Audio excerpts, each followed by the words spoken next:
boys and girls, it's Mrs. Mencer again, and I just want to start off with a quick review for you on telling time. Let's start off with our hands. Notice they're two different lengths. This is the little lazy hour hand. This is the Big Mama minute hand. Yesterday we were talking about the fact that you can tell time to the hour by looking at the little lazy hour hand, finding the number it's pointing to, and making sure that your Big Mama minute hand is on the 12. Anytime that your Big Mama minute hand is on the 12, it's going to be timed to the hour, right? 3 o'clock, 5 o'clock, 8 o'clock. The thing that makes it o'clock is that the Big Mama minute hand is on the 12. Today we're going to talk about telling time to the half hour. And if you look at the clock face as a full circle, if I were to cut it in half, I would draw an invisible line from the 12 right down to the 6. This is the first half of an hour, and this is the second half of that hour. When we talk about cutting the clock face in half, we're literally talking about moving the Big Mama minute hand to the 6. That 6 is a half because there are 60 minutes all together in an hour. 5, 10, 15, 20, 25, 30. 30 is half of 60. Okay, so that's why we say half of 1 hour, because 30 minutes is half of 60, and 60 makes up the full minute. When you are telling time to the hour, the little lazy hour hand is always pointing directly to the hour.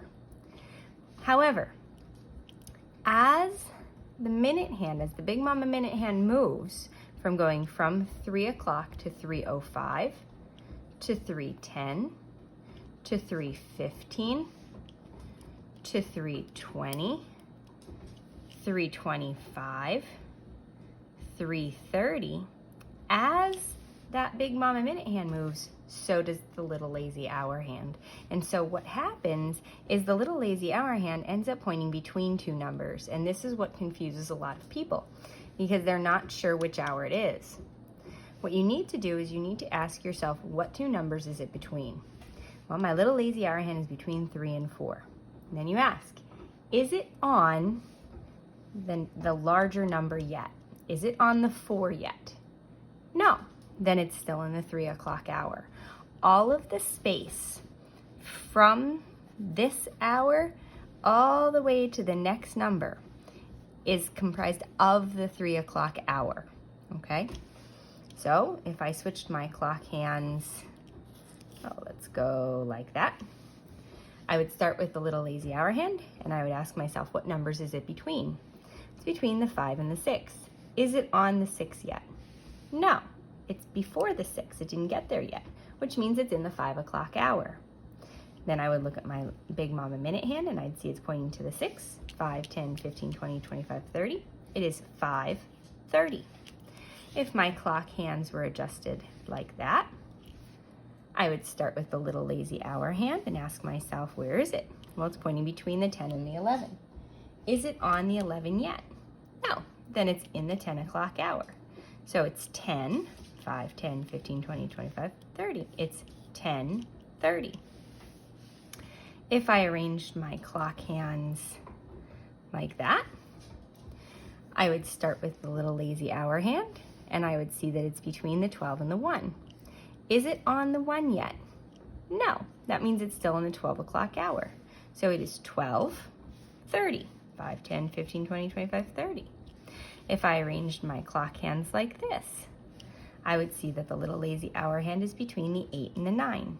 Is it on the 9 yet? No. So what hour is it? Right, it's 8. Then you count your minutes. 5, 10, 15, 20, 25, 30. It is 8:30. Okay? If you wanted to write that number, that time, you could do it as 8 with 2 dots to separate the hour from the minute, 8:30. Or you could write it out with words, 8:30. And when we're talking about 8:30, we're talking about half, right? 30 is half of 60, which means that it's half of the hour. So what we can also say is that it's half past 8. Okay, I don't use this one very often. Most people don't. I want you to know this, that it's 8:30, and I want you to know it in words, 8:30, okay? What I want you to do is to practice on the clock that you made for yourself. I want you to practice setting it to different times. For example, if I asked you to set your clock to 2:30, you would start with your little lazy hour hand, and you would move it in between the 2 and the 3. Then you would take your Big Mama minute hand and move it to the 6, so that the hour hand is between the 2 and the 3, and the minute hand is pointing to the 6, which is equal to 30 minutes. If I asked you to set your clock to 7:30, do that now. Set your own clock to 7:30. You should be taking your little lazy hour hand and moving it not directly onto the 7, but between the 7 and the 8. Then you would take your Big Mama minute hand and move it to the 6, because 6 is equal to 30 minutes when you're counting on the clock face. I want you now to set your clock to 11:30.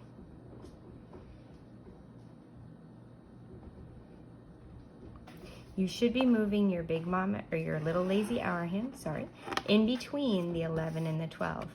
It should not be directly on the 11. It should be between 11 and 12. Your Big Mama minute hand should be pointing to the 6. What if I asked you to set your clock to 4 o'clock? Good. You would be moving your little lazy hour hand directly to the 4 this time, and your Big Mama minute hand, you'd move right up to the 12.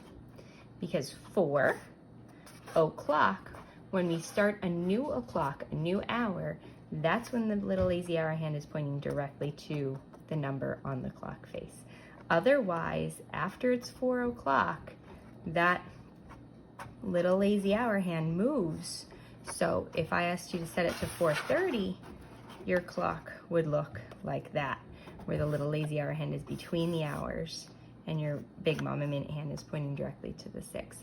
At home, I want you to practice setting your clock to different times. You could ask people in your family to call out a time, and you can work on setting it to either the hour or the half hour for right now.